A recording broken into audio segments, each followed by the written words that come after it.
할렐루야. 우리 고린도후서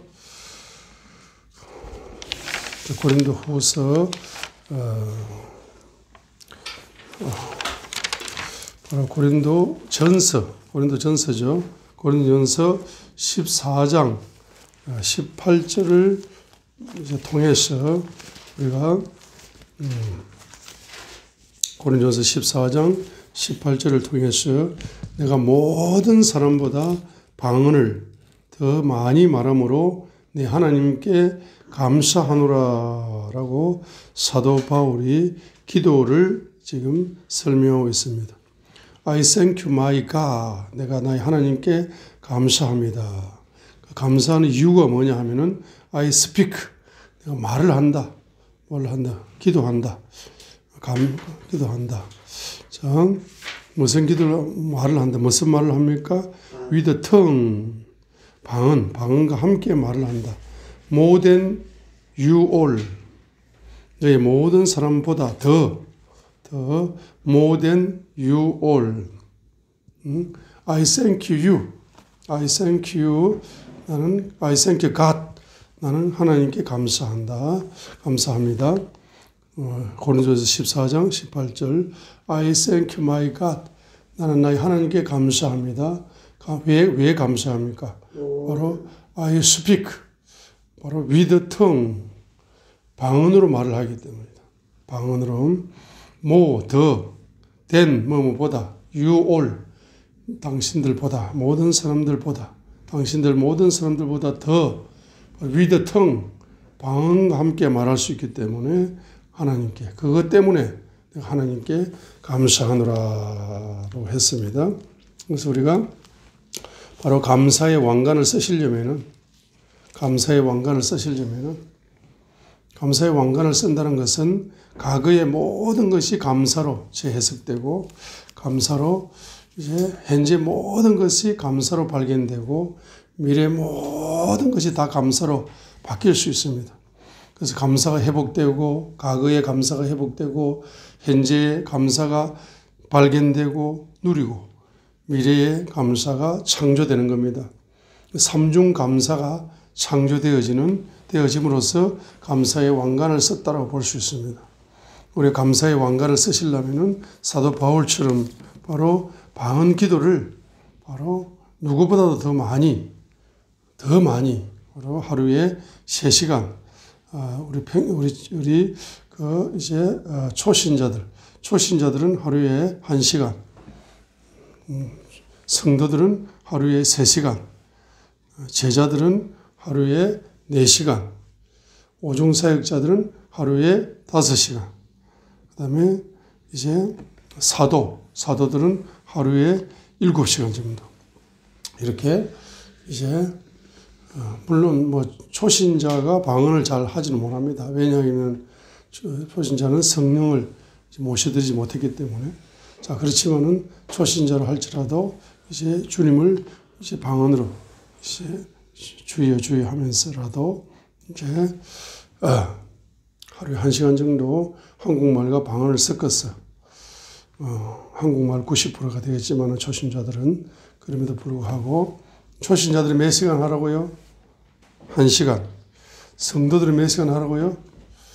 3시간. 2시간입니까? 그 다음에 제자들은 3시간.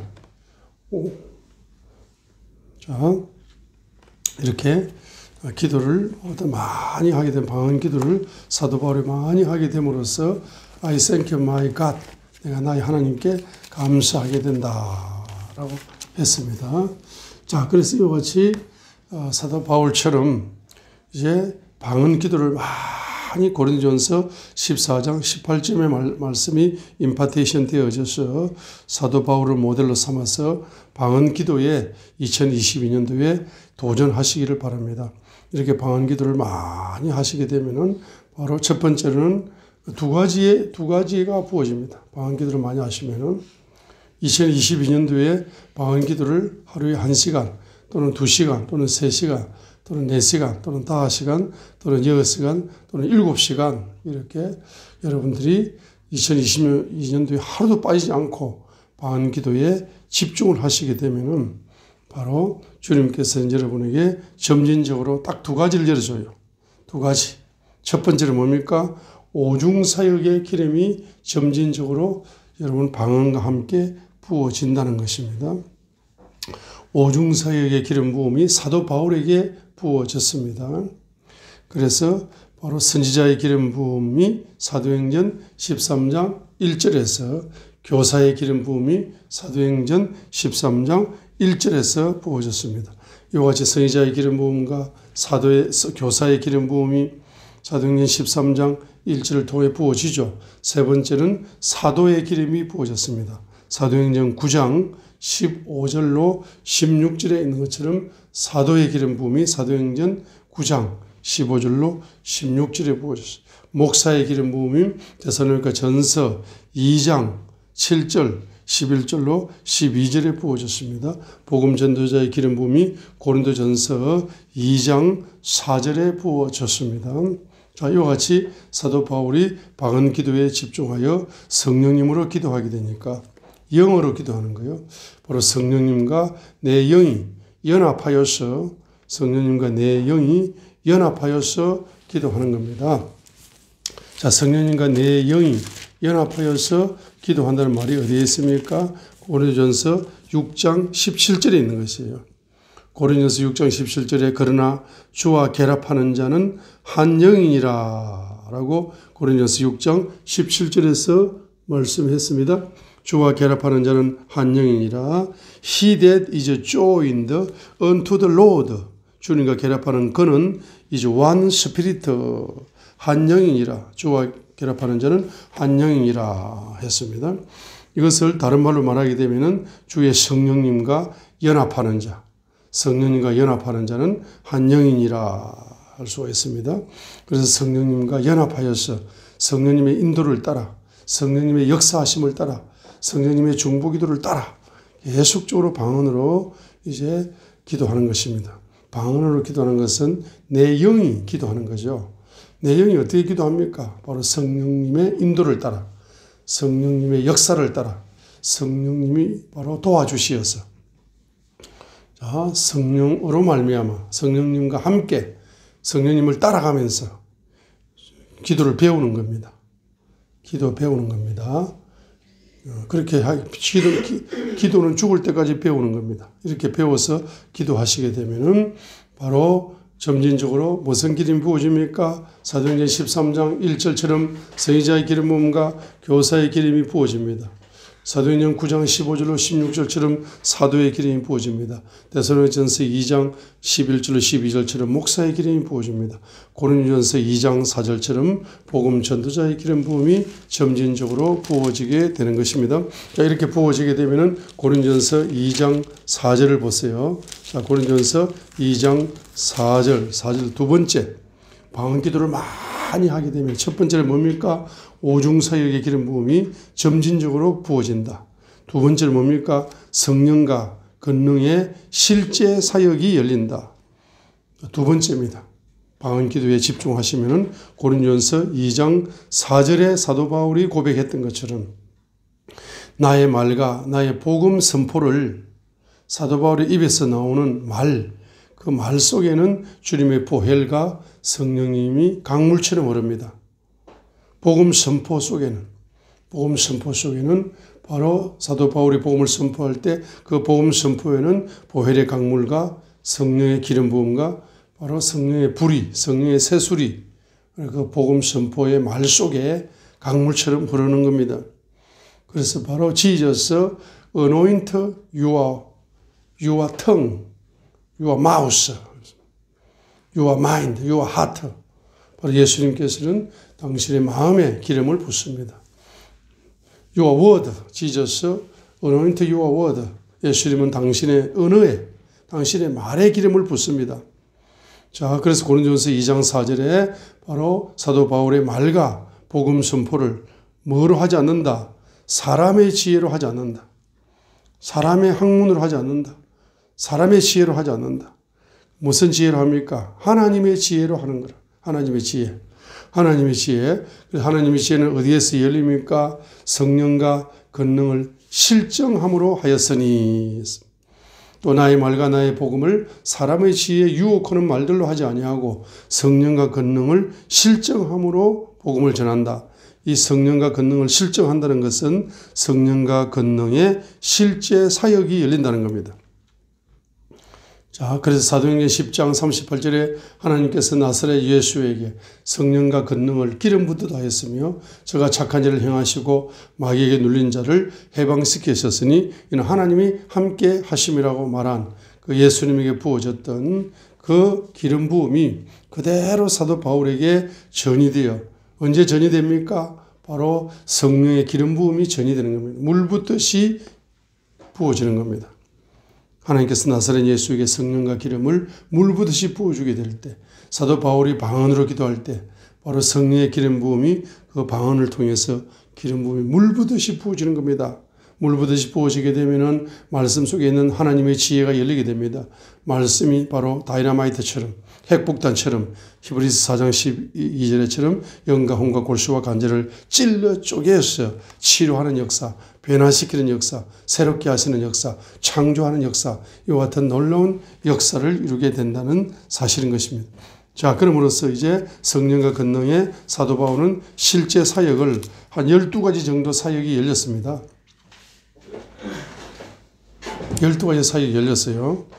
자, 첫 번째는 바로 이방인 사역이 열렸습니다. 사도행전 13장 46절에 이방인 사역이 열렸습니다. 두 번째는 사도행전 14장 3절에 표적과 이적 사역이 열렸습니다. 네 번째는 히브리서 2장 4절에 다양한 은사 사역이 열렸습니다. 네 번째는 사도행전 14장 8절로 10절에 신유 사역이 열렸습니다. 다섯 번째는 사도행전 16장 9절로 10절에 한상 사역이 열렸습니다. 여섯 번째는 사도행전 16장 25, 26절에 찬양 사역이 열렸습니다.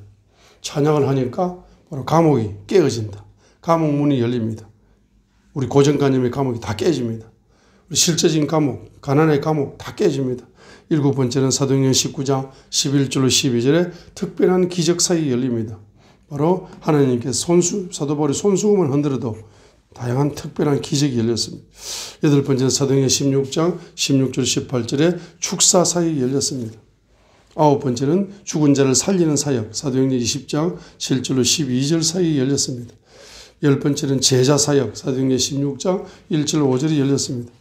11번째는 바로 구제 사역, 고린도후서 9장 1절로 5절, 갈라디아서 2장 10절, 12번째는 헌금 사역이 열렸습니다. 고린도후서 9장 6절로 15절, 사도행전 4장 32절로 35절에 있는 것처럼 이제 헌금 사역이 열렸던 것입니다. 이 외에도 다양한 사역들이 우리가 상상할 수 없는 사역들이 이제 열리기 시작하는 것입니다. 그래서 히브리서 2장 4절을 보겠습니다. 한 구절을 읽겠습니다. 히브리서 이제 하도 이제 사역이 너무 광범위하고 종류가 많기 때문에 어떤 사역이 열릴지는 아무도 예측 불허입니다. 왜냐? 성령님이 각 사람에게 성령님의 뜻대로 믿음의 분량대로 그 사람에게 은사를 부어주시기 때문에 사역을 부어주시기 때문에 우리가 내가 어떤 사역이 열릴 것이다는 하나님은 아십니다. 히브리서 2장 4절입니다. 하나님께서도 히브리서 2장 4절 하나님께서도 자신의 뜻에 따라 표적들과 이적들과 다양한 기적들과 성령님의 선물들로 그들에 대하여 정언하셨느니라고 말씀을 하고 있는 것입니다. 자, 그래서 이제 예수님께서는 바로 무엇으로 예수님 자신을 정언하십니까? 요한복음 5장을 보시게 되면은 바로 예수님께서는 말씀을 전하게 될 때 그 말씀을 통하여서 표적과 이적이 나타나고 다양한 역사가 일어남으로 말미암아서 아버지께로 보냄을 받은 자라는 사실을 정언하고 있습니다. 요한복음 5장 36절에 그러나 내게는 요한의 정언보다 더 큰 정언이 있나니 아버지께서 내게 주사 끝마치게 하시는 일들 곧 내가 행하는 바로 그 일들이 나에 대하여 정언하되 곧 아버지께서 나를 보내신 것을 정언하느니라라고 요한복음 5장 36절에서 바로 아버지께서 예수님을 이제 보냈다. 이 땅에 보냈다는 사실을 어떻게 정언할 수가 있습니까? 바로 내가 행하는 바로 그 일들이 그 사역들이 나에 대하여 증언한다는 것입니다.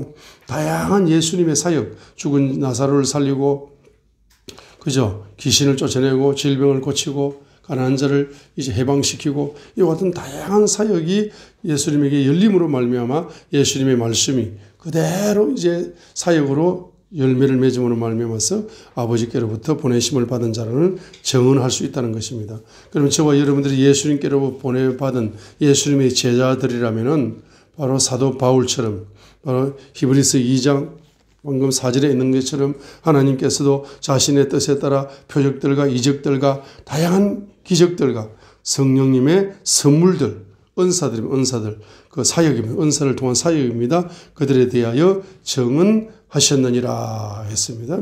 그래서 말씀을 전하면 다양한 표적과 이적이 일어나야 됩니다. 말씀을 전하면 다양한 기적들이 일어나야 됩니다. 말씀을 전하게 되면 다양한 성령의 선물들이 은사로 쏟아져서 여러분 사역의 열매가 맺어져야 되는 것입니다. 그래서 마지막으로 고린도후서 2장 2절을 보시겠습니다. 고린도후서 2장 2절, 우리 신앙생활 하는 데 있어서 가장 중요한 바로 고린도후서 2장 2절, 고린도후서 2장 2절, 우리 신앙생활에서 가장 중요한 것, 바로 우리 신앙생활에서 가장 중요한 것은 무엇입니까? 바로 고린도전서 고린도전서 12장 12절입니다. 우리 믿음 생활에 있어서 가장 중요한 것, 야고보서 1장에 있는 것처럼 시험이 오거든 인내하라 했는데 고린도서 12장 12절에도 우리 신앙생활에서 가장 중요한 것, 히브리서 11장의 믿음의 용사들의 가장 중요한 기초, 그 기초는 바로 모든 인내라는 것입니다. 모든 인내. 초신자가 성도가 되려면 인내해야 됩니다. 성도가 제자가 되려면 인내해야 됩니다. 제자가 오중사역자가 되려면 인내해야 됩니다. 오중사역자가 사도가 되려면 인내해야 되는 겁니다. 고린도후서 12장, 고린도후서 12장 12절입니다. 그래서 고린도후서 12장 12절에 우리가 인내해야 됩니다. 여러분 현재 표적과 기적이 여러분의 사역 속에 일어나지 않는다 할지라도 계속 방언 기도로 집중하셔서 방언 기도에 바로 인내하면서 집중해 가시기 바랍니다. 고린도서 12장 12절 읽겠습니다. 진실로 내가 너희 가운데서 모든 인내와 표적들과 이적들과 능한 행위들로 사도의 표적들을 행하였노라 했습니다. 사도의 자격증이 사도의 자격증. 자격증을 따야 됩니다. 자격증을 따려면 운전 면허증을 따려면 한 번 떨어지고 두 번 떨어지고 포기하지 말고 자 끝까지 딸 때까지 운전 자격증을 따야 운전하죠. 그죠? 무슨 건축기사 자격증도 마찬가지입니다. 한 번, 두 번 하다가 안 되니까 포기해버리면 자격증을 못 따면 건축기사로 쓰임받을 수 없습니다. 이 세상 일도 그렇죠. 마찬가지로 우리가 방언 기도를 말입니다. 언제까지 하느냐? 이와 같은 자격증을 딸 때까지. 바로 성도의 표적. 성도의 표적이 뭡니까? 우리가 성도가 되면 어떤 표적이 나야 됩니까? 다시 한번 읽겠습니다. 자, 마가복음 16장을 다시 한번 읽겠습니다. 믿는 자가 성도죠, 성도. 초신자도 포함될 수 있지만은 우리가 성도라고 성도, 믿는 자, 성도. 성도에게는 어떤 표적이 따라야 됩니까? 마가복음 16장 바로 17절의 표적이 따라야 돼요. 17절로 19절에 18절의 표적이 따라야 됩니다. 성도에게는 어떤 표적이든 성도의 자격증을 받으려면 마가복음 16장 17절입니다. 성도에게는 이런 표적들이 믿는 자들이 성도죠. 성도에게는 이런 표적이 따르니 곧 내 이름으로 그들이 마귀를 내쫓으며 귀신을 내쫓으며 새 방언을 말하며 뱀들을 집어올리며 어떤 치명적인 것을 마실지라도 해를 받지 아니하며 병든 사람들에게 안수하면 그들이 나으니라 하시니라 했습니다. 이 성도들 믿는 자가 성도잖아. 그러면 그 성도들에게는 이런 표적이 따라야 성도의 자격증이 있는 거죠. 성도들. 그 다음에 성도 다음에 뭡니까? 제자들 20절 보겠습니다. 20절. 그들이 나아가서 모든 곳에서 복음을 선포하며 주께서 그 제자들과 함께 일하시며 따르는 표적들로 말씀을 확정해 주시니라 하고 제자들 20절에 아멘 했습니다. 그 제자들이 복음을 선포할 때 이와 같은 5가지 이상의 표적들이 따라가지고 그 말씀을 확정해 주었다는 이야기입니다. 그러면 사도들은 말씀으로 표적이 따랐습니까? 안 따랐습니까? 바로 사도행전 전체를 읽어보시면은 표적과 이적으로 충만한 것입니다. 사도들도 복음을 전하게 될 때에 바로 그 말씀을 확정해 주시기 위해서 어떤 역사가 일어납니까? 사도행전 5장 12절을 보시면은 사도들의 손을 통하여 백성 가운데 많은 표적들과 이적들이 일어났다라고 사도행전 5장 12절에서 뭐가 나옵니까? 바로 사도들의 손을 통하여, 이 손이 강조되고 있습니다. 여러분, 사도들의 손, 그 사도들의 손에 누구의 손이 온 겁니까? 바로 예수 그리스도의 유대인의 왕의 손이 온 겁니다. 바로 열방의 왕인 예수님의 손이 온 겁니다. 바로 만왕의 왕이신 예수님의 손이 온 겁니다. 영광의 왕이신 예수님의 손이 온 겁니다. 바로 이 땅의 모든 신들 위에 높으신 위대한 왕의 손이 온 것입니다. 우리의 왕의 손이 온 것입니다. 나의 왕의 손이 사도들의 손을 안수하게 되니까 바로 사도들의 손을 통하여 바로 열방의 왕인, 바로 만왕의 왕인, 영광의 왕인 그분의 통치가 일어나는 겁니다. 통치가. 뭘 통치합니까? 첫 번째는 마귀를 통치합니다. 십자가상에서 패배했다 이 말이에요. 귀신 군대도 통치해버립니다. 질병 군대도 가난 군대도 다 통치해버립니다. 그 통치한 것이 어떻게 나타납니까? 많은 표적들과 이적들로 나타나게 되어진 것입니다. 그러면 여러분 이제 오종사역의 기름 부음, 여러분이 이제 초신자에서 성도가 되고 성도에서 제자가 되고 제자에서 오종사역자가 되고 오종사역에서 사역자에서 사도가 되어져서 여러분의 손에 그분의 만왕의 왕의 손이 여러분의 손을 안수하여 여러분의 손을 통하여서 그분의 통치가 일어나서 많은 표적과 기적이 일어나서 이제 주님께 영광을 올려드리려면은 여러분들이 제일 기초 중에 기초가 뭡니까? 바로 고린도전서 14장 뭐죠? 18절입니다. 다시 한번 읽고 마치도록 하겠습니다. 고린도전서 14장 18절을 다시 한번 읽겠습니다. 바로 I thank my God. 내가 하나님께 감사합니다. 무엇 때문에 감사합니까? I speak with the tongue. 내가 방언과 함께 말하기 때문이다. 근데 방언과 함께 말하는데 더 말한다. more than 더 말한다. you all. 당신들 모든 사람보다 더 내가 방언과 함께 말하기 때문에 그 이유 때문에 내가 하나님께 감사한다 했습니다. 이 사도 바울의 기초 중에 기초가 되는 방언 기도를 여러분들 멸시하지 마시고 방언 기도를 존중하시고 사도 바울의 방언 기도를 존중하셔서 여러분도 2022년도에 1시간부터 7시간까지 방언 기도 매일매일 하루도 빠지지 말고 방언 기도에 집중하셔서 여러분들에게 바로 뭐가 부어집니까? 오중사역의 기름이 첫 번째로 부어지고 두 번째로 성령과 권능이 기름부터 부어져서 사역의 열매가 나타나시는 주어 여러분 되시기를 주님의 이름으로 축복드립니다. 할렐루야. God bless you.